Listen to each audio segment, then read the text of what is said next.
Ötekehenen, ötek maneviyatçıtlarımın gündü bir de dolardırmın. Belki ötek kehilden bir de dolardırmın. Sakahirin sana ürdelge taharbıt, ayarga saytarga keng solu teleyasbıt. Respublikamın bastıkı prezidentinin Mikhail Fyodorovich Nikolayev'ı Sahan Urot'un çoğu jolun, Öksüpüler Olöksöy, Külümdür, Maksim Amohab, Balatın Oyunuskay, Stepan Arjakov, Isidar Barakov ketkeleriger birge tutan, кен тутта аттыбыт.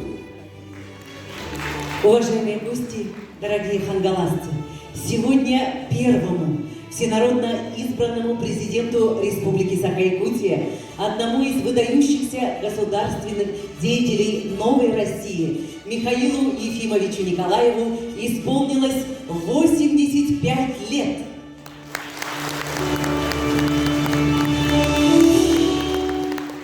Оларды туту самай тыңағынан кеннерігер елге бастықы президентмен өте көрі, мұдырай өйінен күтанақ жыңыз тынынан, модын сына көгінен нұрудын сайдар солын тұскылан, сүйінен сылларға омығылы батағы омырын, сетилі батағы сетихен кыллы батағы да көйбіта.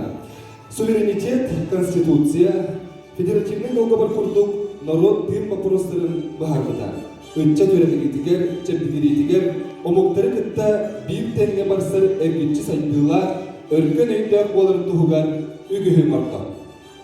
В этот торжественный день мы с большой признательностью отмечаем неоценимый вклад в развитие государственности, социально-экономического преобразования Якутии в эпоху глобальных перемен в современной истории страны и мира на рубеже 20-21 веков.